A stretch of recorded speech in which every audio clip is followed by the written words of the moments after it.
السلام عليكم. كنت عايز اتكلم على لهجة الشرقية.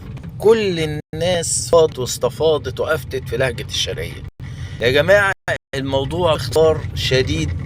لهجة الشرقية دي مش مجرد لهجة عشوائية، دي لهجة ليها قواعد. يعني على سبيل المثال، عندنا حاجة الألف واللام بتاع التعريف. ألف ولام التعريف، والكلمة اللي من غير ألف ولام بتبقى نكرة. لا، احنا مثلا الكلمة اللي ليها ألف ولام زي العنب، لما نيجي نعرفها نقول لعنب، بنشيل الألف. تفتكروا شيلان الألف ده حاجة عشوائية؟ لا، لما نيجي نقولها نكرة بنقول اعنب. فاحنا قسمنا الألف واللام على النكرة وعلى المعرف. يبقى العنب بنقول لعنب، كرنب بنقول أكرم، ولو هنعرف بنقول لكرم. فالموضوع مش زي ما الناس متخيلة، ده الموضوع قواعد بندرسها للأطفال وهم صغيرين. عندنا مثلا اختصارات، يعني مثلا أي شيء غير عاقل بنقول عليه البتاع.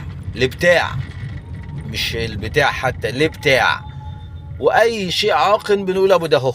يبقى أبو دهو والبتاع.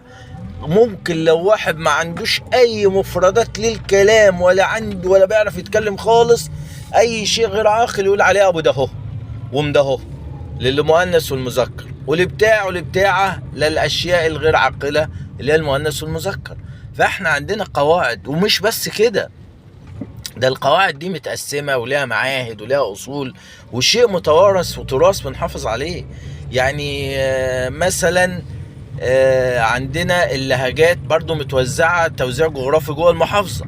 يعني مثلا أولاد صقر وكفر صقر ليهم تركاية علشان يبقوا مميزين. ده كلام بيدرس. عندنا أبو كبير دي دولة، أبو كبير دي لوحدها لأن المعهد موجود فيها.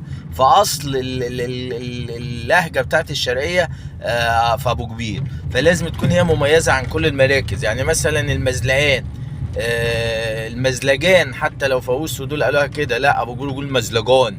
الشباك، عمتي، هي اللي جلاتيلو. التوك توك يبقى اسمه طفطف. فاحنا عندنا موضوع كبير يا جماعة، مش موضوع يختصر في دقايق ولا في اعلان ولا في حد طالع يعمل لهجة الشرقية ترند. موضوع قواعد ومعاهد ودراسة ودنيا كبيرة خالص خالص خالص.